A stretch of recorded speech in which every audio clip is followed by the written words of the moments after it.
Guinness Foreign Extra Stout.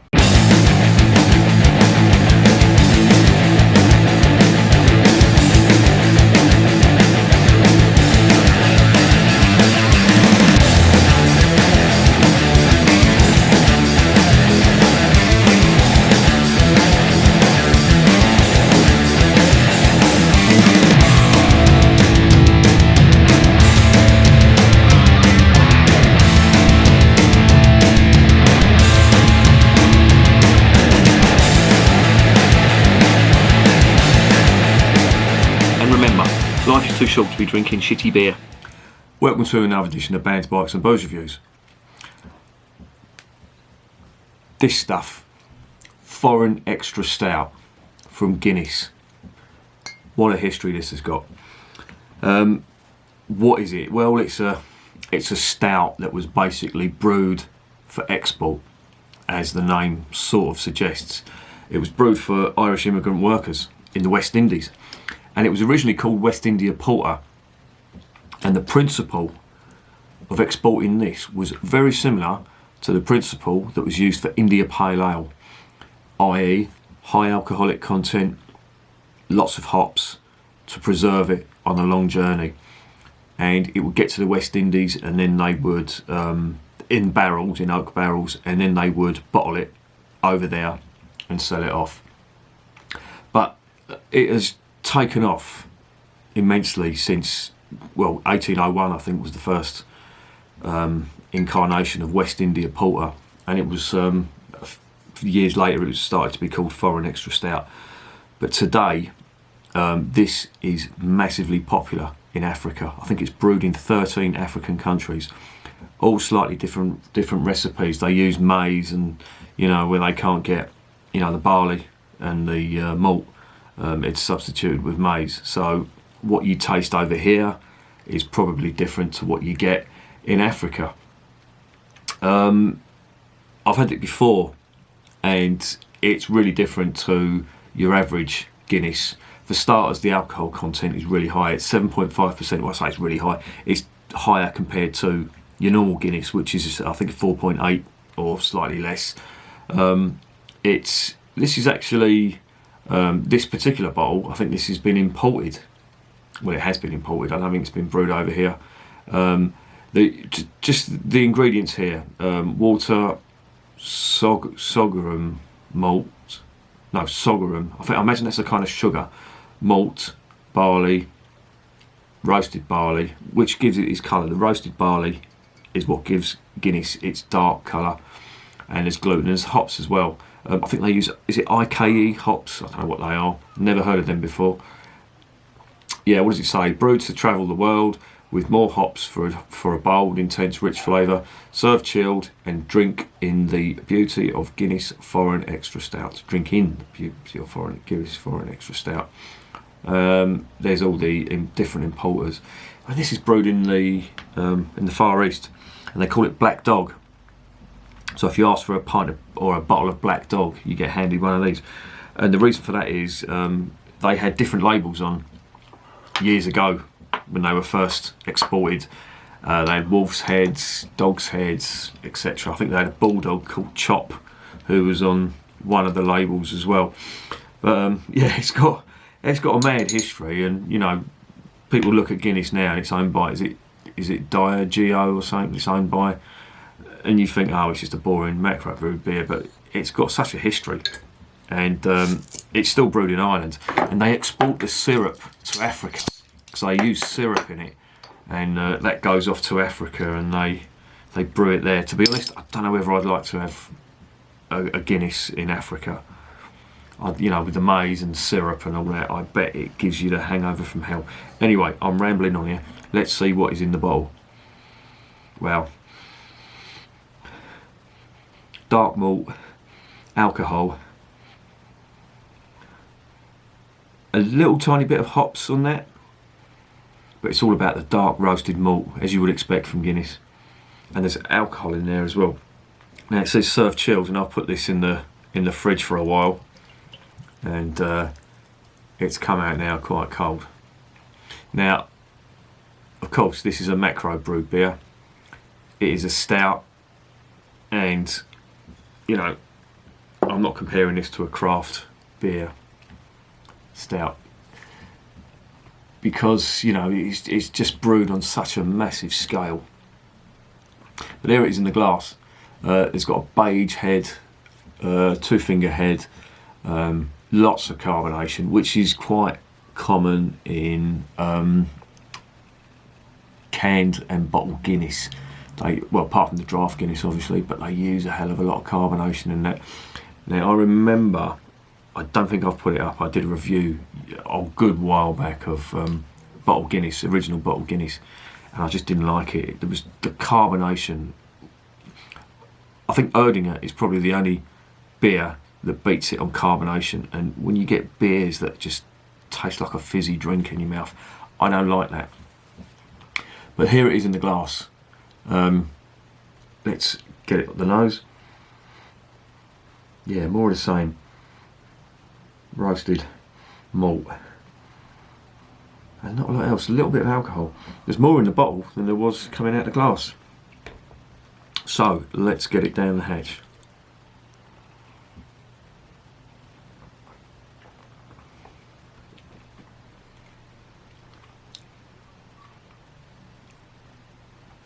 Wow, lots of fruit.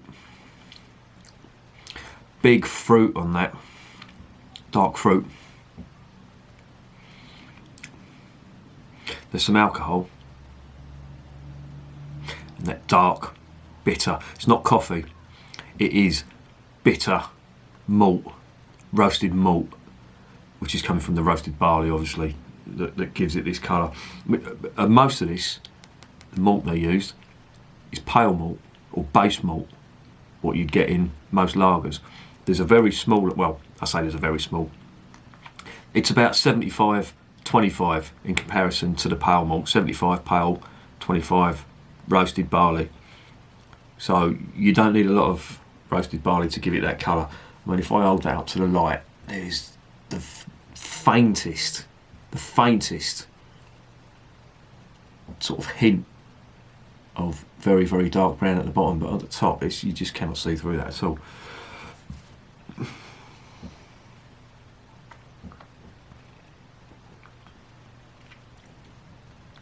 There's a sweetness on that as well, and do you know what? It's really nice. If I got this in a craft can, I'd say that's a really nice stout, and at 7.5, it could pass for a stout. Not an imperial stout, obviously, but it could pass for a stout, a craft brewed stout.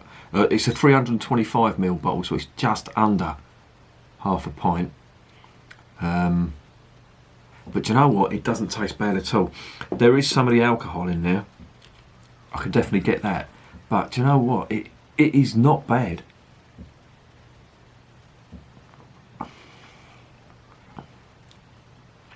This is cold. Well, yeah, it's come out of the fridge. They say serve chilled. This is quite chilled. I'd imagine if you had that warm, it might be a little bit too much. But it's very intense. If you can imagine a normal Guinness, but just with everything, the volume turned up to 11, that's what that is like. And you know what? It is not bad as stouts go for a macro brewed stout. This isn't bad. It's almost like a craft stout. It tastes. It's got, you know, the notes of, you know, it's full, very full-bodied, lots of roasted malt, roasted barley, some alcohol notes, but there's big fruit on that as well. Big dark fruit.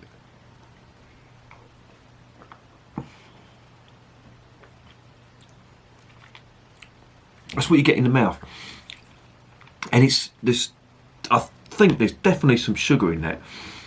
I'm imagining this stuff, sorghum,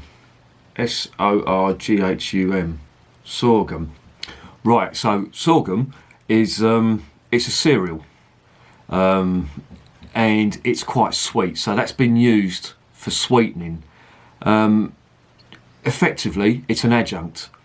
They compare it to maize and corn, which, you know, is used in, well, maize and corn is used in lager, usually from sort of South America, you know, the regions where you can't grow masses of malt, and they substitute it with stuff that does grow in abundance. And this stuff, this sorghum, is a cereal that is used, and it's very sweet, and they use it for sweetening, and that's what's in here.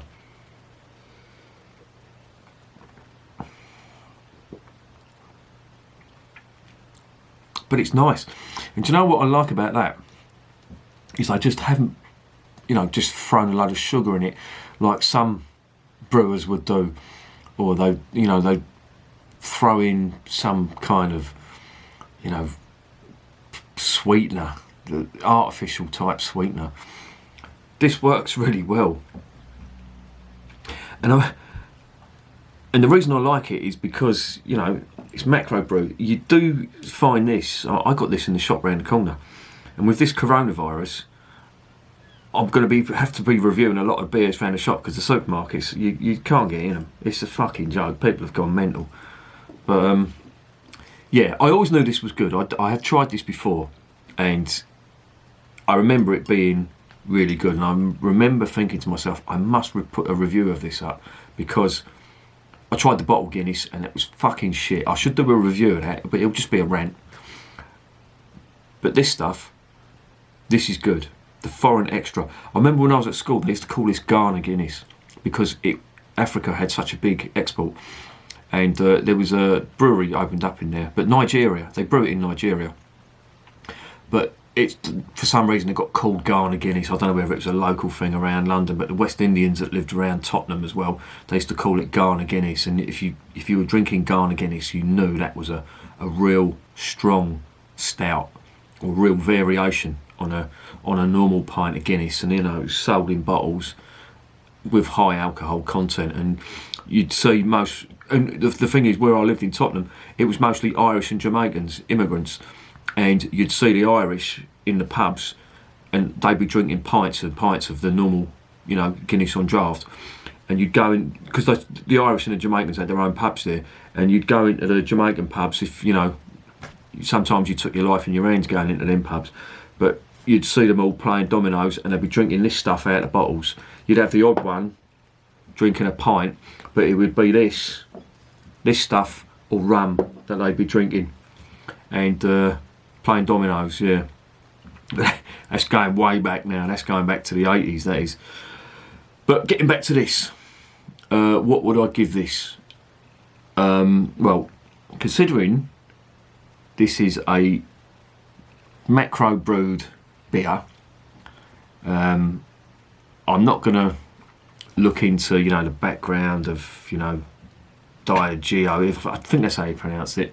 I mean, they're up there with, well, I wouldn't say they're up there, but they're, you know, with Carlsberg and AB InBev and all them big corporations. They own quite a lot of breweries, and to be honest, a lot of the breweries they own are fucking shit, and the brands they own are shit. But this stuff, this is really good. I really like it.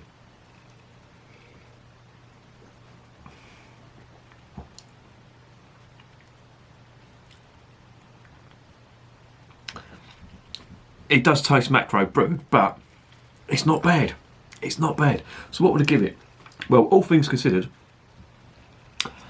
I'm going to give this a solid 8.5 out of 10. And I don't care if all you craft beer purists out there are saying, oh, it's fucking made by them and they own this and all that. I don't care. I'm just going by the taste of the beer. And it's really good. And if you're a craft beer fan, and if you see this in a shop, get it. And if you like your stouts, this isn't bad. It's not bad at all. It's not a milk stout. It's not a, you know, a pastry stout. It is just a good, honest stout. High alcohol content. It could be craft brewed. This could potentially be, you know, re-can this, put it in some fancy can, and a lot of people wouldn't be able to tell the difference. I mean, you would get some people, obviously, but it ain't bad. So I'm going to give this an 8.5 out of 10, and it's cheap as well. I think that was about $1.30 or $1.40 a bottle. You can't go wrong with it. It's 7.5%. I don't know how many you could drink of this, but it is not bad, and it is tasty, and it is fruity, and it has got a bitter arse end on it, as you would expect from them from the roasted barley, and it's good, and I like it, and I'm going to recommend it. And remember, beer is working class champagne.